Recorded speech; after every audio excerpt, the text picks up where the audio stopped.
Check out this free video and make sure you hit like and subscribe. The main event, Kota Ibushi versus Kazuchika Okada, with Don Callis on commentary. I'm not sure which is my favorite Don Callis moment of this match. They're talking about the attack on Kenny Omega. My favorite was when he had no idea what the money clip was. Nor did Taz. I'm not sure. I don't blame either of them. See, I think Don knew. I think he was playing dumb, which he doesn't do often. But his exact words were, because Okada throws out that damn money clip, and Don says, look at this. It's a great hold. I like this hold. This money clip that never wins, never gets over. That was a funny moment. Actually, not the second one. The first one was when he's talking about when they attacked Kenny Omega and he coughed up blood. And Don says, you could smell the diverticulitis coming out of his mouth due to those rotten intestines. I laughed both times. So this match also ruled. Any worries about Kota Ibushi's condition, I think we can put aside. And he was a 7 out of 10 on the Kota Ibushi scale. That's not bad at all. Which is an 11 out of 10 for a most normal humans. person. Yes. That would be great. Yes. For Kota Ibushi, he's still not there. He probably will never be there again. Probably not. But getting back to 7 is a real. Yes, and Okada worked it at 7. Sure, which we cannot always say. No, he still did a 3 elbow off the top, but still. He worked way hard. This was in the top 5% of matches he's had in AEW. Oh, at the top 5, period. As far as work. He has not had 5 better AEW matches than this. And when Ibushi hit that falling backwards Pearl River plunge off the top rope, good Lord Almighty. Actually, that was one of those that the angle they originally showed it at, I thought it was almost like a driver. I thought he landed right on his head and he was dead. And I was petrified. And then they did show a different angle where it looked like it was totally safe. Flat back bump. Yeah. Yeah, they did it first. The first time they showed it, Ibushi's back was to the camera. Yes. So you didn't see Okada land at all. No. You could imagine anything you want. Yes. And then they showed you, he's fine.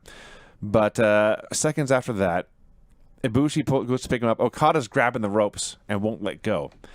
So the ref starts to count because you got to let go of the ropes. But this distracts Ibushi.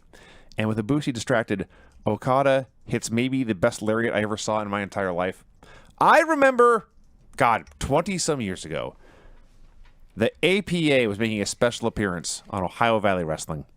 And the future JBL, he was just Bradshaw at the time, he had a clothesline from hell on the late Lance Cade. And it sounded like the loudest chop you ever heard, this clothesline. And I thought, oh my God, he killed him. And he may have, because he pinned him. This may have been louder than that. A thunderclap of this lariat. It was so, the flesh on flesh, cracking throughout the arena. Just crushed him. And that was really the end of the match. He still busted out the drop kick, finished with a Rainmaker. Jesus Christ. And Ibushi in AEW is going to be just fine. Yeah, this was a really good match. And then we had the second thing on the show I wasn't a big fan of, which is the heels beat down Ibushi, and the fans start chanting for Kenny. And he hits the ring with a chair. And Excalibur says, "We have not seen Kenny Omega since he was almost killed in the hands of Okada."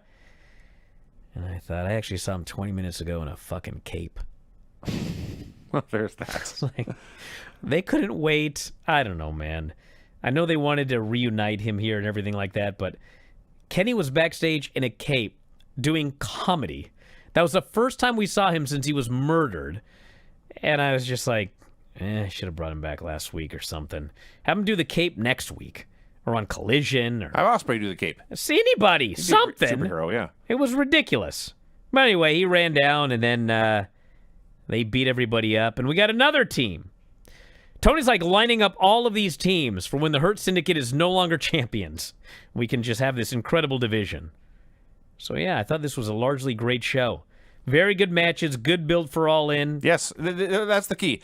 It was a very super exciting show to watch, but beyond just fun action, because every AEW show has fun action, I knew right away what was up next for every person who won the match. I knew what was up ahead, what was next, and why this person was winning and what was up for them down the road.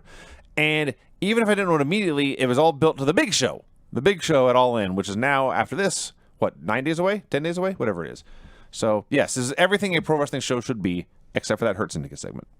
Are you one of those youngsters today who listens to Spotify? I don't even know what it is. But I do know this.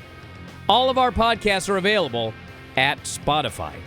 You can head up right now and sign up. The easiest way to do so, f4wonline.com/Spotify.